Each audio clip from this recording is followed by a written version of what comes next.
What's up, everybody? Welcome to BzG's Star Wars Episode 7, The Force Awakens review, discussion, video thing. Whatever this is. My name is Barrett Courtney. Today I am your host. And here joined with me is a very special guest. Probably the only time he'll ever be on the internet. He is the brother that'll smother your mother. Eazy-motherfucking-E! Hi.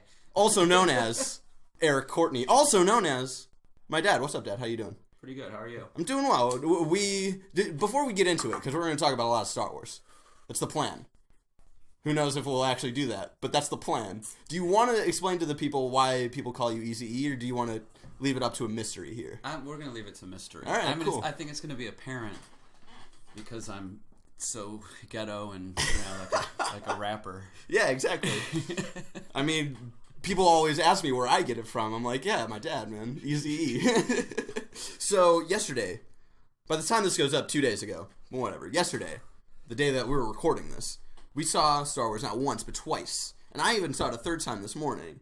And so, we're going to discuss spoilers and whatnot, but right now I just want to ask you, what is your first impression, like, leaving the theater? Like, what was the feeling that you were getting? Were you getting prequel flashbacks, or were you having... No, not at all. And it was more like it's about time. Yeah. You know, like, I saw Star Wars for the first time when I was 3, and don't remember it that well. But growing up, as I got older, I watched the film, millions of times.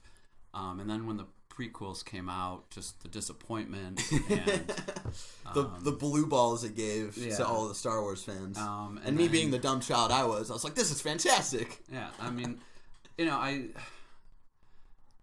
the prequels are still Star Wars, so I still enjoyed them to a point. Yeah. But at the same time, they didn't have the you right feel, the story was very poorly told. Yeah, you can't not acknowledge the shittiness that comes with the prequels. Yeah. But I was really happy with we finally have like film. A good modern Star Wars movie, and that's like the most you'll get out of a score right now, because I don't think it's a little too early to give this a score to rate it like against the other films, because a lot of people are doing that right now. And yeah, I've only seen it twice, and I kind of.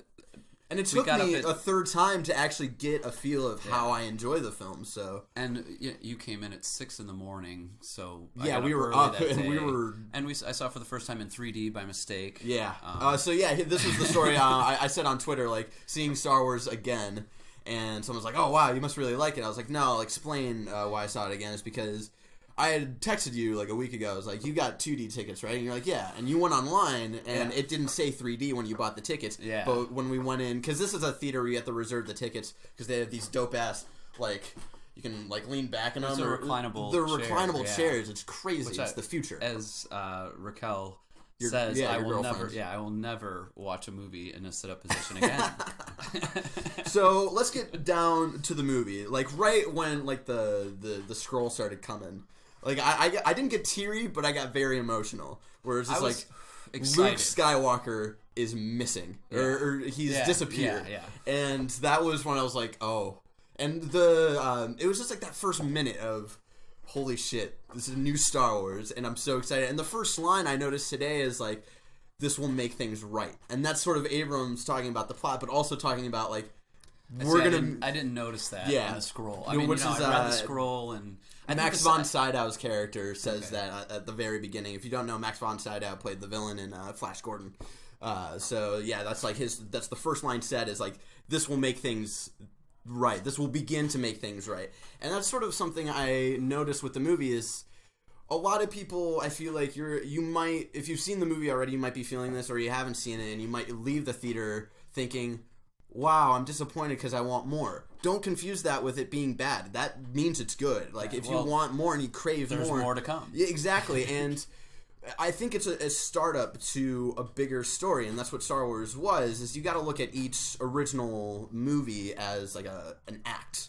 A New Hope is sort of like the beginning, introducing the characters, and that's very much what The Force Awakens is if you want like this really deep, complicated new story, it's not really that, because there's a lot of homage to A New Hope. Well, yeah, I mean it was almost beat for beat, but there was some Empire Strikes Back a little bit in it. I think it was more father review. It was a love letter to the original trilogy, but mainly A New Hope.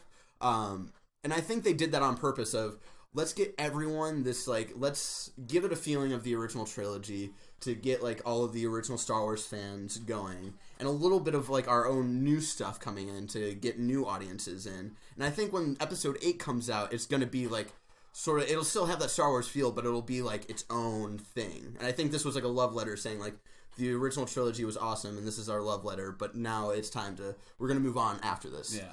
And so...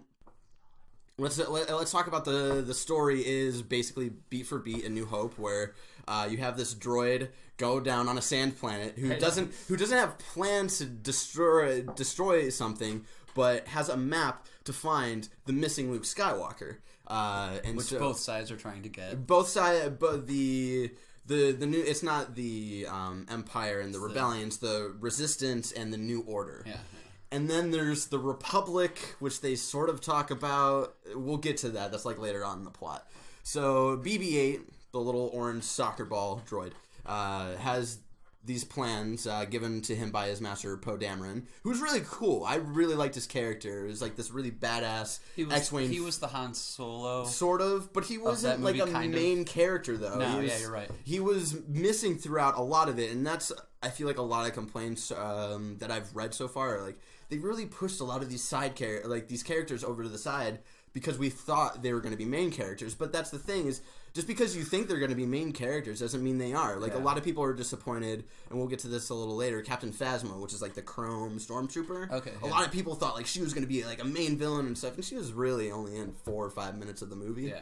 But anyway, I didn't look at a lot of stuff coming into the movie. I wanted to know as little as possible. You were smart. So I didn't really know any of the characters. Yeah, you might have watched the trailer I knew once. there was a Rey, you know, and I knew that there was a black dude. Yeah. Well, and also the villain, I knew there was a Ren, and he had to do with like the Knights of Ren or something like that, but I really that was didn't really know the extent. Yeah. And then I knew Han Solo was going to be there, I knew Princess Leia was going to be there, and I knew Luke was going to be there. Yeah. And I kind of assumed that I don't know, I talked to some people and we thought Luke probably isn't going to be in it that much because he wasn't shown in the trailer that much. And showing him in the trailer would have totally spoiled all of the parts that he is in. So, and the BB-8 meets up with Rey, who's like this sort of loner person on a sand planet, which is totally the only Luke. Force-sensitive character on the planet he happens to run into. And then... the story of Finn is that how they get stormtroopers now is that they basically kidnap children from their families and they raise them to be stormtroopers. And Finn wasn't given a name, his like FN something, couple numbers, and Poe actually gives him the nickname like Finn, like that's what I'm going to call you. You deserve a name. And their relationship just off the bat was really adorable. Yeah, and, I love. He's like, why are you doing this? He's like, because I want to do the right thing. He's like, you need a pilot. It's things like that brought like the chemistry of these new people and the chemistry of Star Wars like back together, and it was really, really well done. And then we get to Rey's character, and I was saying this to you earlier, and I was texting the Shimoda this as well, is Rey, who's played by Daisy Ridley. Not Razy Diddley. Daisy Ridley, she's not well known. This is like her first major thing. She's done some theater in the UK. Rey is basically, if you put the character of Hermione into Star Wars as the main character. She's badass. She knows how to stand up for herself. She's really intelligent. She speaks multiple languages. She speaks multiple languages. And then like when they go on the Millennium Falcon and Han's trying to like sort of tell her what to do, she like knows what to do, and she's fixing the Millennium Falcon on her own. She is just a really well put together character. And another point on that is she lives outside of the Jedi universe. You know, I mean, she's never trained. Yeah, exactly. You know, and we'll get to some of our she's self-taught. Yeah, in a way, but she doesn't know that she has powers. And we'll get to that because that's going to be a minor complaint for me. And then the story goes, they find the Millennium Falcon, Finn and Rey and BB-8 to escape Jakku because First Order people are chasing them.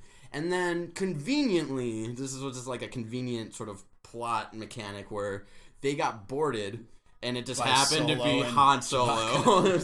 But they do mention later, like he was looking for looking for it, and he was tracking it. He's like, we need to get BB-8 on a clean ship, because if I was able to track you, like, the First Order can't be that far behind. So they made up for it a little bit, but at that moment, you're like, all right. And it was really nice to see Han Solo in the movie, like, not like, because we both saw Indiana Jones and the Kingdom of the Crystal Skull, right? Oh, no. You never saw that. Oh, my God, it's terrible. No. And, like, in that movie, it's not Indiana Jones. It's Harrison Ford. And it was nice to see Han Solo, not Harrison Ford. And it looks like he enjoyed being there. And it looks like he wasn't, like, really complaining. And I think partially he enjoyed being there because he knew his character was going to die and he didn't have to be in any other films. Major spoiler! Han Solo dies, but to be honest, I predicted that shit months ago. Anyway, they meet up, and then Han's like, we'll help you guys, and then they meet up with, I should have looked up names before we started this video. Oh, the little alien. It's a CG character. Yeah, played by Lupita Nyong'o, amazing actress who did like the motion capture. She's sort of like a pub owner. As my friend said, it's an opium den. Opium den. And so, really cool when you're walking into her palace, she's got all of these flags. One of the flags has the symbol of the Mandalorian armor that Boba Fett has, which was really, really fucking cool. Just like a little Easter egg there.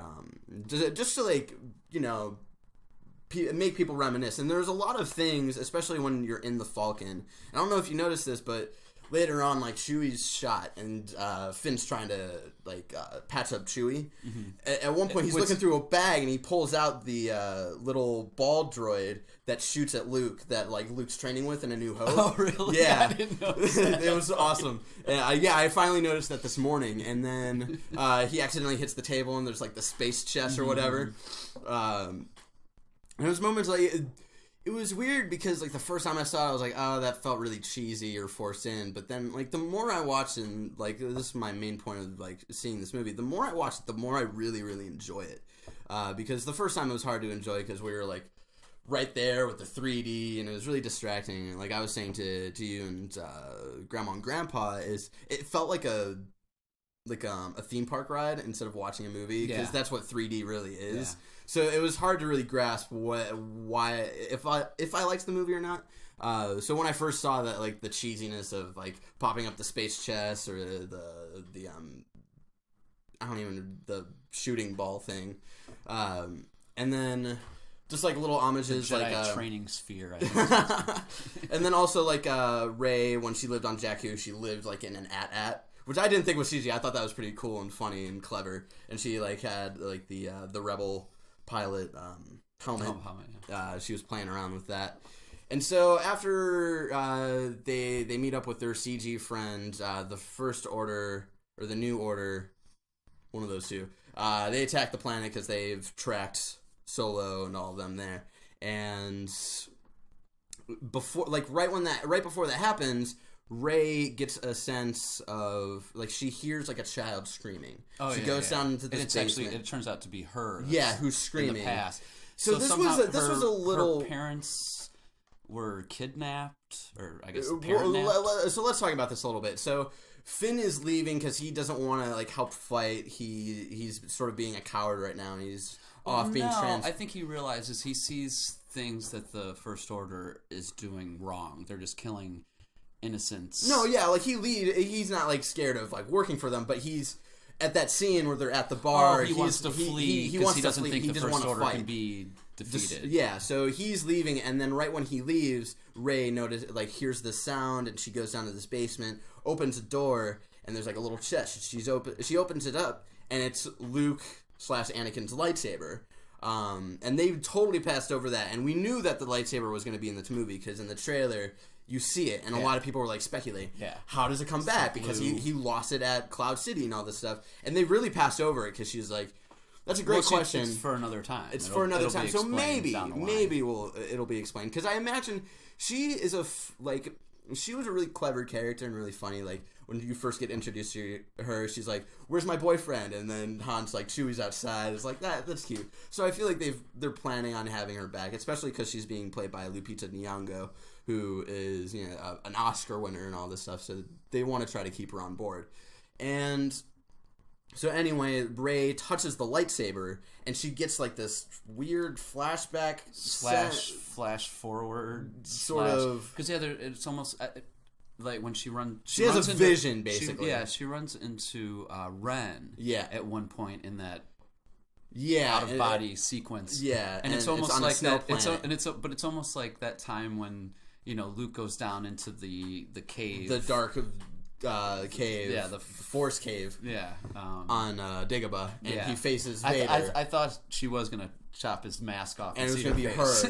Yeah, that would have been like, okay, now we need to fucking stop with the homages to the original trilogy. But yeah, so she gets this vision. Like the first one, she's in like the hallway on Cloud City where Luke and Vader are facing off for the first time. Yeah. And then you hear a lot of. Apparently, I read this online. Apparently, there's like a Obi-Wan voiceover at one. You hear a lot of voices. Yeah. Apparently, Ewan McGregor came in and he did like a line or two, which I think is pretty cool. I heard Yoda at one point. And so you hear a lot. I still need to see it again. Yeah, I want to try to see it with you one more time before I leave. Yeah. So I'm in Cleveland. So that's why we're not at our usual recording place, and I'm recording this on my phone and all this stuff. And we should have put some cool stuff in the back. I know. Well, I don't usually. This isn't cool, but I know.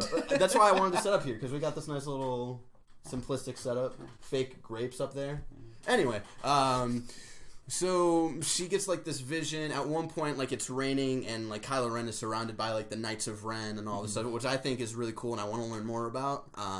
Just because it sounds like the Knights of Ren are something different that aren't Sith or Jedi. Yeah. And then so she gets this weird like vision from touching the lightsaber. And then the CG character, played by Lupita Nyong'o, comes downstairs. She's like, this lightsaber is calling to you. It used to be Anakin's lightsaber. It used to be Luke's lightsaber. And now it's calling to you. Which is an obvious fucking statement, like, you're Luke's daughter.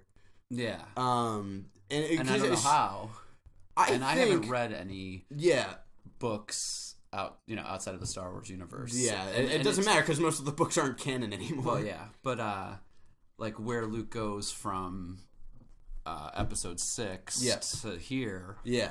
Well, we sort of got that in the opening scroll where he trained Jedi, and then one of Kylo Ren was one of the Jedi he trained. Like his personal relationships. Yeah. Like, where did he have there his had daughter? to have been a wife exactly. point. But also, this was after, in the prequels, the Jedi aren't allowed to take a wife, but basically. that's the fucking prequel Jedi order. But that's exactly, that order no longer exists. There are no longer rules. It's like so Luke's the founding father of the new Jedi so order. He can do whatever the fuck he wants.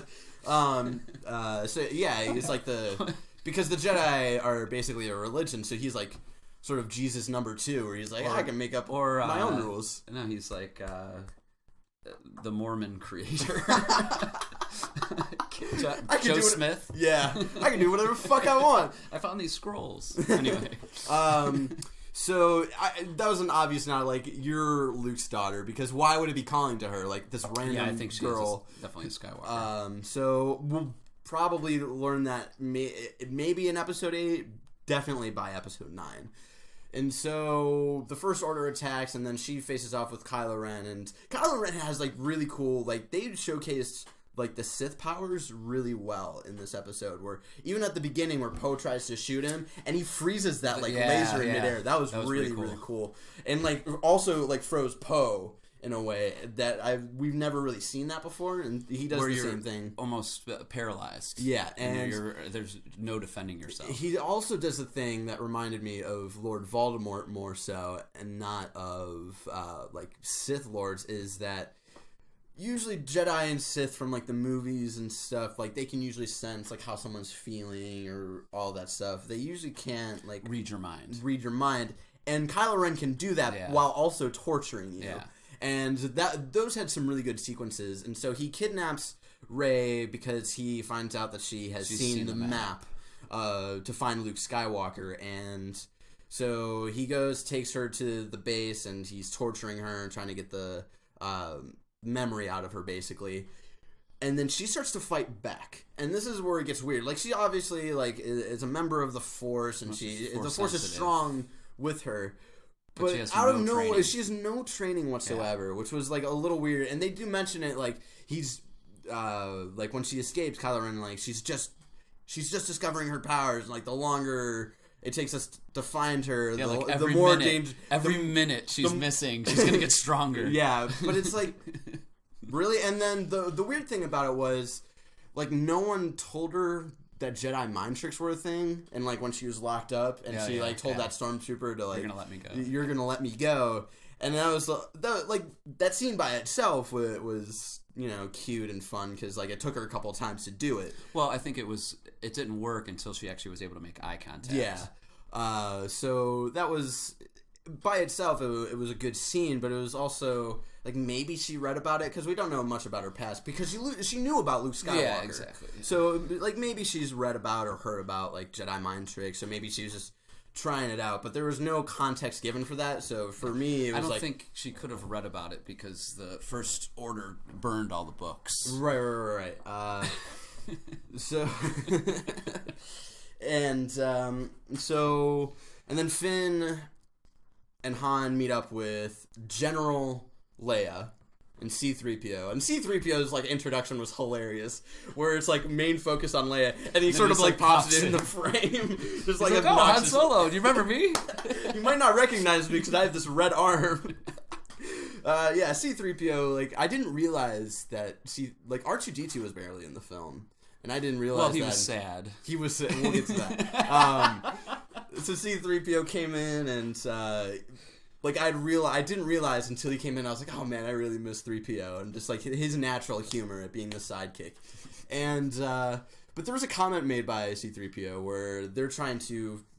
There's a Starkiller base in this one, and this is basically Force Awakens version of the Death Star. It's like the Death Star times bigger. It's bigger. It's a planet version of the Death Star, which I don't understand how the fuck they built. Like, they built this planet. Well, no, I think the planet existed, and then they built the weapon into the planet, and it like sucks up suns to like gain its power. And that was the moment where I was like, all right, this is a little too ridiculous here. Like, I know it's Star Wars, but it's a little fucking ridiculous. Yeah, I mean, imagine if you took a sun's energy and moved it elsewhere, not only its energy but its mass, the whole solar system would fall apart, and all the planets would whip around and crash into each other. All right, Neil deGrasse Tyson. It's like you can't take the main gravity of a solar system and move it somewhere and have the solar system stay intact. That planet itself would have it's like it's not like a main thing. It didn't spoil the rest of the movie for me. Too is okay. So they shoot it off the first time, and they took. Did they move the planet somewhere else to get a different sun? You know what I mean? They shot it off. Yeah, earlier before they sucked up other the sun. Planets. So did they move it to another solar system and suck up another sun? I'm not too sure. Yeah, they never explained that. No. And that's they shouldn't have explained it. It should have just been like sort of like the Death Star, where it sort of powers itself. Yeah. Because when they brought the whole sun into it was like, that gave them time to have to charge it. Yeah, it gave them an excuse to give the rebels time to blow it up. Which they literally could have just been like, okay, it takes us a little bit to charge it. Because it's so big. Yeah, exactly. And so that was like another point where it was like a complete, like, we know this is a New Hope, where they're like, Han Solo says, there's always a way to blow it up, and Leia's like, he's right, we've done it twice, and this will be our third time. And at this point we've had 3 out of the 7 Star Wars movies be about blowing up like this big sphere in the galaxy. Like, let's stop. Because I swear to fucking Christ. I think that will be the last I swear to fucking Christ, if it's episode 9 where they're blowing up another Starkiller base, I'm going to flip a table, son. So, when Finn and Han Solo, Chewie, they go onto Starkiller base to take out the shield that it has, but to also rescue Rey. And I really liked the relationship between Finn and Rey, because it wasn't quite... they might get romantic They might, but they're really good friends right now. It was really good friendship. They care about each other. Yeah, and it really, like, when they found Rey in the middle of the circular base... They have the similarity of both really not having anyone else in the universe. Exactly. That's their friend or family. Yeah, and so they found, like, a natural, like... connection with each other. And then, like, that moment where they find each other and Chewie, like, mumbles and Finn's like, what did he say? And Rey says, like, it was your idea, and they had that hug. That was a really good moment, and that made me really happy. And it wasn't too cheesy, especially because Han Solo comes in. He's like, "Hey, hug later," and it wasn't forced either. Yeah, it didn't feel like. And that's what's so fucking awesome about this movie is, I don't know if it's better than any of the original trilogy. I don't think you'll ever think that because you grew up with the original trilogy and you have a sort of bias towards it.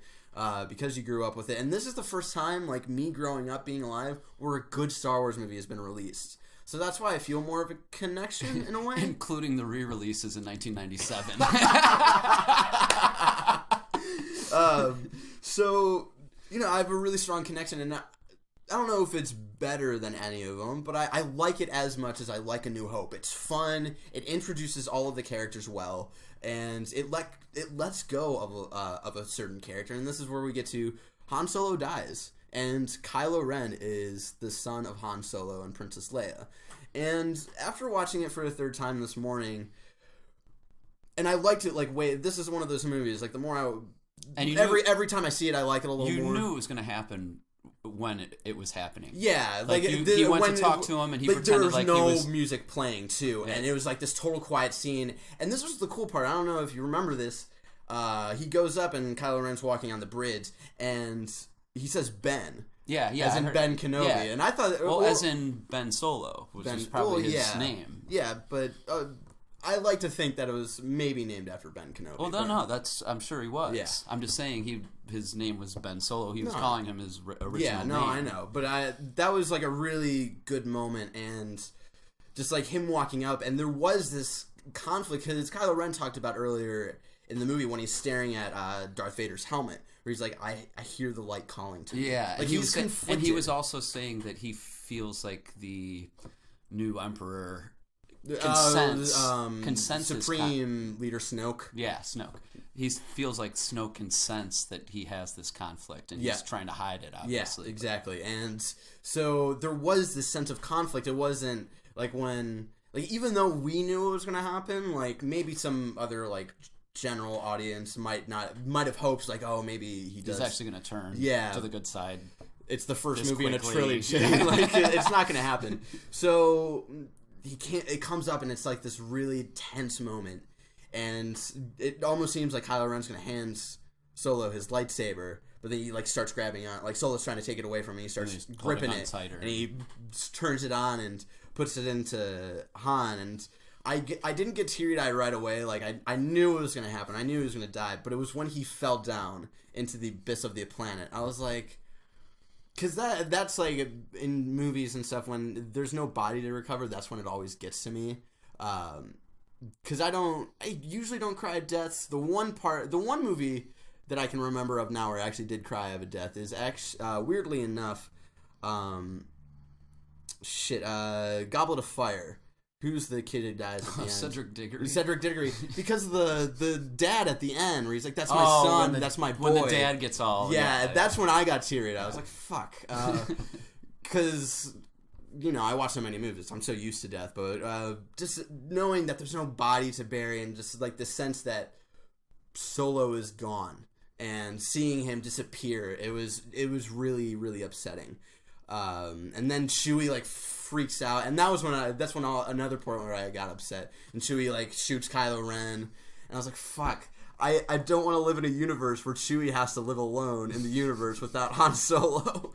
And then they blow up the planet, and hooray, hurrah! And after and this was the one thing, is Captain Phasma was sort of used as a plot device to get the shields down. Yeah. And I feel like a lot of people are upset about that because they showcased her character in a lot of the trailers. But I thought she... It was like a good... Gave it up too easily, though. Yeah, like I she don't looks know. badass. If you're a really bad person, or and you're in that like position, you get shot. Yeah. You're like, go ahead and shoot me. I'm not Exactly. turning this off. I'm not going to make it and easy. they kill her anyway. Yeah. Where they like put, and this was the sort of confusion because I was reading and watching a couple other like spoiler videos, and they were saying like, oh, she's still alive. But the way I saw it was they took her down to the trash chute with the garbage compactor, like in A New Hope. So we think she's dead. She might be. Now I got to think about it. Were they on the planet at the time? They were on the planet. So even if they didn't compact her, if they just threw her down the trash chute, she's still on the planet. It blew up. And it blew up. So the two people that did escape, and I want to talk. Obviously, Ren. Kylo Ren escapes. And that other general dude. Yeah, I don't know his name. Hawks? Fox? Something. Sure. He plays Pox. like I think it was Pox. Pox? Like chicken pox. Chicken pox? Because he had like the red hair and freckles. I wanted to say that's racist, but it's not. Anyway, so General Chicken Pox and Kylo Ren. I really liked like the relationship they had because it was sort of like Captain or General Tarkin and Darth Vader, but not, because General Tarkin and Vader had like this respect and they worked well with each other, and the relationship with Chicken Pox and Kylo Ren was they were fighting. They were like sibling, like just like competitive siblings. Yeah, and they wanted like Snoke's They wanted to be Snoke's number one guy. Exactly. You know, and so you see, and he kept Snoke, like they kind of like he tells on him. He's like he didn't get the robot because he thought he could get the memory out of her. You know, like he messed up. Yeah, exactly. And but I sort of like that. And when we first got out of the, I agree. When we first got out of the film, I said like I wasn't that big of a Kylo Ren fan because he was more of this like bratty child who had temper tantrums and because the thing is like Darth Vader is so cool. You said that to me, but think about Darth Vader was trained for a long time under the Jedi Order. Yeah, and then he also has this mentor that's the Sith Lord, and he was childish too during the beginning part, but then when he becomes Vader, he's calm and evil and awesome, collected, and a badass. I think he would have those temper tantrums when things didn't go his way. He would just take his lightsaber and start like he's whacking the chair or the but it just shows his immaturity. Yeah. It shows that he's not fully trained. And like the first my first initial reaction was like I don't like that, but when I saw it this morning I was like okay, I really like this. It makes sense. It does make a lot of sense. But going back to he obviously hasn't completed the training because Snoke said I think it's time to complete his training. Which I don't know. I kind of thought was weird. Like, why are you letting him go out before he completes his training? Exactly. If you're the Sith Lord and this is your you're not a Sith Padawan. You're the apprentice. The apprentice. Yeah. Why are you trying to take out the not Rebel Alliance but the Resistance? The Resistance. Before your apprentice is fully trained, why didn't you wait for him to be ready? It might have just this is where we get into like, did they really need to explain this, or should they have explained it? Because it might have just been like if the reason he's not fully trained is so that Ren could hold her own against him, I guess. But which Rey could hold her own against Ren. But I actually thought that was a really good battle at the end. I thought it was too, but at the same time, and okay, yes, she's battle hardened. She's got the stick on her planet, and she gets in fights, and whatnot. But for her to be able to call the saber, it was Luke's but it saber. calls to her because we're basically ripping off of Harry Potter now. Because the wand calls to you. They're both trying to get the lightsaber with their force power, which she has just discovered, and he's obviously been in training for a while. For her to get it, I don't know. Here's the thing. Like a stretch. But I think what they were trying to say in the movie was when the little CG Lupita Nyong'o character was saying was like, this lightsaber is calling to you. This lightsaber is choosing you in a way. So I think when they were both reaching out for the Force, maybe she's not as strong in the Force, but like the lightsaber knew to go to her instead of Ren. It was a little iffy. It's a stretch. It is a stretch. You think about part of the last step of a Jedi is to build your own lightsaber. Yeah. But it doesn't necessarily come to you. Yeah. Like if you're in a battle and you lose your lightsaber, the Sith is just as able to. Yeah, it's not Thor's hammer or anything. Yeah, to take it out. as well as you. It was iffy. It's kind of who's ever stronger with the Force. Yeah. That would get an object to come to them. But, it's one of those things, if you think about it too much, it might piss you off a little bit, but it's not like one of the things in the prequels where if you think about it a lot, it's going to piss you off and make you hate the movie, because the movie itself was just really good. And so, yeah, let's talk a little more about that battle with, like, I really like the differences between, like, Finn and Rey, because this was something I noticed today, because I heard someone talking about it, and I was paying attention to it today, was when Finn turned on the lightsaber, it didn't do, like, the natural lightsaber sound. It was, like, really staticky and just, like... But when Rey turned it on... Wow. Yeah, it really did it. And I was like, that's really cool. It was like crackle. Yeah. And it was like, wow. It was that literal sound. My dad was in the movie. He made that sound. Wow. And then... I really liked the intense fight, because neither of them... Like... Ren is a little better off than Rey when it comes to the sword fighting, but also just the fighting itself. It wasn't this, like, super produced, like, thought out dance from the prequels.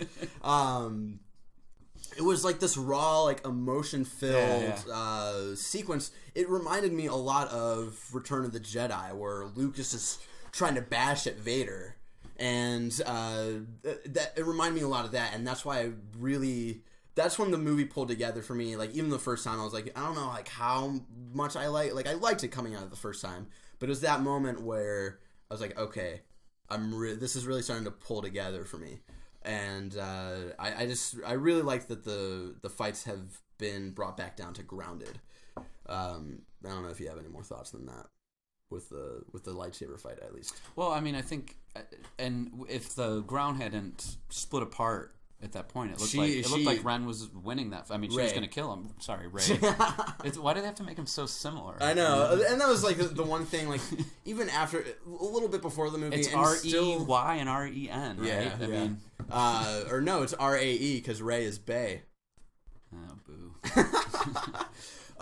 Anyway, so wasn't she after everyone else?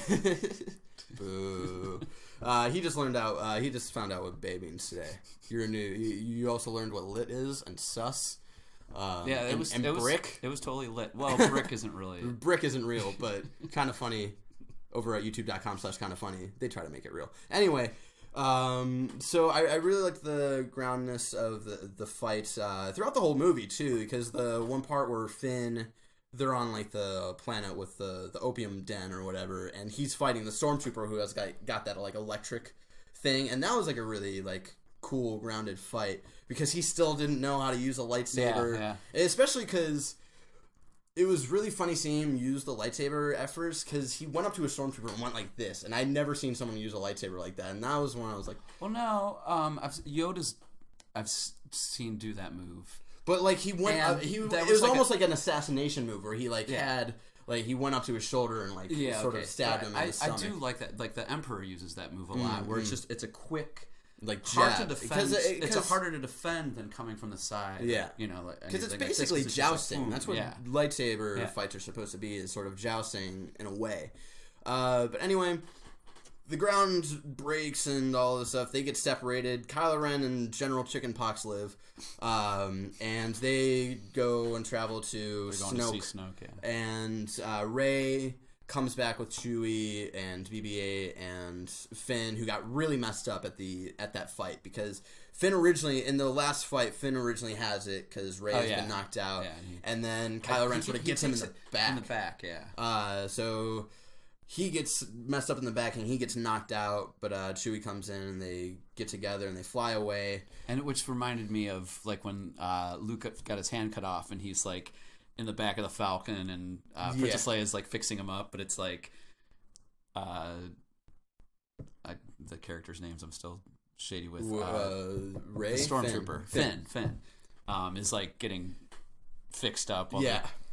Going away. Yeah. And this was the one thing that I pointed out to you last night when we saw it for the second time. It's when they land on the Resistance planet, whatever planet that is, I don't think they ever say, is like everybody leaves the ship, the Millennium Falcon, and then not Princess, what is she? General Leia and Rey have this for moment the first time and hug. Well, I think it's their both of their connections to Han, because I think Rey she saw has Han like, as a father figure. Yeah, because she's never had a father. Yeah, and she knew of Han before she got to meet him and whatnot. And I think, she knew that, I want to say governor now too, General Leia, had a connection with him. Because they both kind because of Leia is missed it, technically strong with the Force as well. Yeah. She never trained to become a Jedi, obviously, but it was probably that where they sort of both got that sense that they had both had a loss. Yeah. So it was just like a weird moment where I was like, have they met yet? Yeah, no, you turned to me and you're like, isn't this the first time they met? So because it felt weird of like it looks like and they're off like all on their own too, like everyone else is like in this Yeah, crowd, so and it's just like the two of them like standing there. It's sort of a weird moment. I'm not gonna complain about it. It's not like and that's the thing. Like a lot of the things that I have to nitpick about aren't like major complaints. They don't ruin the movie. I still love this movie a lot. What I said to you, I think the second time we saw it, when they're kind of like celebrating that they had won, I was like, where's her medal? Aren't they gonna have a medal ceremony? Actually, technically, she had nothing to do with blowing up the planet. It was more Poe Dameron. Yeah, Poe was like and with Finn more and Han Chewbacca Solo. and who Han Solo set up all the. Yeah, but Han Solo died. And then the end, R2-D2 doesn't get depressed anymore. So yeah, he's off because like C-3PO says he's in low power mode because Luke is gone. He's a computer basically, like yeah, he and I know he can crack supposed jokes. to have emotions, kind of, but a droid getting so depressed at the fact that like they turn themselves power up. Well, no, like he chose to he can power up. He just chose to go into low power mode. And the thing is, like, what made him turn back on? Luke's still missing. Exactly. So I don't know what the fuck. Like, and if he knew, it should have just been like he's broken and the parts on back order. Yeah, like that would have been a better excuse. We can't figure out how to fix him. Yeah, and then we figured out how Rey to fix him because Rey's good at fixing things. That would have been good. That would have been good. But anyway, R2-D2 comes back because the powerful kiss of Krypton brought him back to life, and he had lost the will to live. Fuck you, George Lucas. Anyway, he's got like the main. Come on, he was a big part of this whole universe. Yeah, I know, but still, that was actually an interesting thing. If he didn't invent it in the first place, he couldn't have ruined it. Exactly, but he also didn't make it into the great Star Wars. That like A New Hope was good, but Lawrence Kasdan and other writers made it what Star Wars is and how we view it today. Anyway, R2-D2 turns on. He's got like the rest of the map to find Luke. Which is like, if he got so depressed on Luke being gone, why didn't he try to find the rest of that map along with other people? Because he had most of it. Yeah. So anyway, and then BB-8 they intersect. They put the maps together. The maps together. The final piece. And so Rey then goes with Chewbacca, which I thought that was like a really cool like sequence of like them getting ready and the Falcon, and you see them behind, and they're getting ready, and the music's coming on. That was like a really cool moment where like Han Solo's gone, but like they still have like this new sort of fresh team, and they go into Lightspeed, and they go to this planet. They land on it. They follow the map. They're following the map, and they land on this planet. We don't know what it is, and she's climbing up like this big mountain. And at the end, it looks like a lot of water. Yeah, because like they landed on like a really small island. Yeah, it looks like a bunch of islands on a very like water-based planet. Yeah. And so she climbs up this one mountain, and then we finally see Luke Skywalker. He's peeing off a cliff. He's peeing off a cliff. Which is totally... If you look at that part, and like... Because you don't see his face right away, his back is turned to the screen, and it looks like he's taking a piss off the cliff. And so... Can I get any privacy? I came to this planet for a reason, man. A big private toilet. So he he senses that Rey is there, and he turns around, and there's this moment where it feels like it goes on a little too long. She holds out the lightsaber, and they have this moment where they're staring, and then they like pan like. There's this really weird helicopter pan, which is in like every bad action movie like ever created, and I was like, oh man, that's a really cheap bad shot for Star Wars. but it was still like the moment was cool. Like when she brought out the lightsaber and like the not the main theme, but like one of the more recognizable tracks came on. I forget which one it was. So in the next movie, are we going to see Rey carrying Luke on her back? And Luke is now talking in Yoda speak. And he somehow fits in like a backpack. And there's this moment. It felt like it was a little too long. I feel like right when he turned around, could have been like a good he takes off, he here. takes off the. And he looks a little crazy. What's that called? Cloak. His hood. Hood. Yeah, there you go. Takes off his hood. You see his face. We haven't slept that much in the last 24 hours, so excuse us for not remembering words or characters' names. It's still new. And I remember making that note leaving the theater this morning. I was like, all right, I gotta remember that CG Lupita Nyong'o character's name, and I totally forgot it. But anyway. He looked a little crazy, and it's probably because he's been by himself for a long time. Well, I think he went off into hiding after he tried to start like this new Jedi Order, and Ren, went to the dark side. And he felt like he failed, and he destroyed the younglings. He killed the younglings. So here's a bit of speculation for you that I really enjoy. I don't know if it's true or not, but it seems very likely that. So. You got to think of the age difference between Rey and Ren. I think is probably maybe like 7 or 8 years. I think they're trying to portray Rey as a younger character. Yeah, Ren's like 27. Yeah, and then she's Rey's like 19, 20. Yeah, because I think they wanted to make her character about the same age Luke is when we first meet Luke. Yeah. So there is this age difference, and remember we had that vision where she's being left on the sand planet, and like. And she looks like she might be 4 or 5. I was going to say like 3. Oh, 3? Okay, yeah. 2, maybe even. So it's like old enough to say no. Yeah. And so the theory that I was listening to last night was at this time when Luke is starting his new Jedi Order, he's training his nephew, and he's also recently had a daughter. And around this time, Ren goes to the dark side, kills the rest of the Order, and also kills Luke's wife, whoever she may be. And Luke is so destroyed by this and the impact of his wife's death that he puts Rey in hiding because he's afraid that he's going to kill his daughter as well because she has Force powers, and then he goes into hiding. Because I think that's really interesting, and if they do that, I don't know, but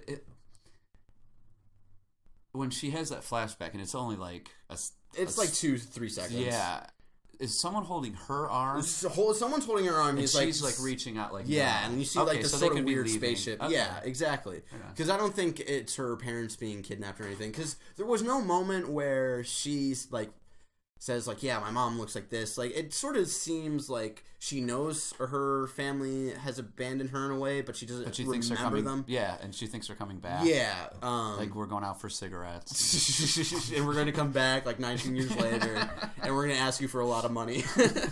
But there's been a lot of speculation, especially after this movie, that she's still possibly Han and Leia's kid, but. It's not 5:46, just to let you know. Thanks. It's 8:46. We gotta leave. We got a concert to go to, so we gotta wrap up. But people are still speculating she might still be Han and Leia's kid. But just to sort of give you guys a heads up, she's totally not, because at one point Leia and Han are saying Leia says at Han at one point I lost the both of you, and at that point, if you're talking about loss and losing your child and your husband, you would have mentioned. And our daughter, so that bit of speculation is off, but we do think she's a Skywalker. And I also think that Ren would have recognized Rey, even though it's been a while. Yeah, it's like your sister. Yeah, she's 2 or 3. Maybe not. 16 years later, you could look like anything. If we're right in thinking that she's Luke's daughter, he might have still recognized her because they're cousins. So it might have just been, it's been a long time, so he just might not know. But also them being, if they were brother and sister, both being Force sensitive, and he knows Han's his dad, and, Leia's his mom, it seems like he would know that Rey was his sister. So, yeah, there's still many unanswered questions, and I'm really excited for that. I'm really excited for episode 8. And I'm just glad to say I didn't realize it was coming out in 2017. I'm glad we Yeah, don't have to you wait. thought it was going to be another 3 I years. thought we had to wait 3 years. Yeah, again, no, cool. they're on it. So how it's working out is like... Well, they've got to film quickly because who knows how long Mark Hamill's going to live. And I think he's going to be a big part of the next movie. Oh, yeah. He definitely is. I think, and that's why they use so little of I him think in we're this going to one. see... His death? I don't know about that, but we're definitely going to see him. Maybe. Yeah. But I definitely think we're going to see him training Rey. Yeah. Oh, yeah. Because I think that's cool. that's maybe how episode 8 starts. Yeah, and maybe towards the end of her training, even. Who knows? Yeah. I don't know. So, yeah, there's a lot of unanswered questions, and that's the really cool thing. And that's why this movie, like, it's basically this new generation's version of A New Hope. But the difference it has is A New Hope was like this nicely wrapped up, clean story. Not because they were lazy, but because they didn't know if they could do a sequel or not. So they had to be able to make it a full movie. They had to make it a full movie and a full story. But Star Wars is a franchise now, so they have the ability to like leave questions unanswered, and that was the really cool part. So when you leave the theater, if you haven't watched it yet, why the fuck are you watching this video, for one? And two, but if you have left the theater and you feel like you wanted more and you're disappointed by that, like, don't be disappointed about that. We're gonna get answers. Maybe not all the answers, because, you know, if you over-explain shit, and that's how we got the midichlorians, was over-explaining shit, you know, just expect some answers, but don't expect everything. Don't expect the world. Because we expected the world of George Lucas, and we tore him apart. And so the schedule is, we've got the main new trilogy coming out, and then we've got the 3 anthology films coming out. And so it's going to be like an every other year sort of thing, where this year a main one comes out, next year in 2016 Rogue One comes out, and that's the movie about stealing the planes to the Death Star. And the year after that will be Episode 8. Wait, which Death Star? The first one. We're going to learn about the Bothans? Bothans. We're going to learn about the Bothans, and I'm really fucking excited because we don't know what the Bothans are. So, and then Rogue One, and then in 2017 we'll get Episode 8. And then 2019 we'll get the Han Solo movie, I think, and then the year after that we'll get Episode 9. So that was our thoughts of Star Wars Episode 7, The Force Awakens.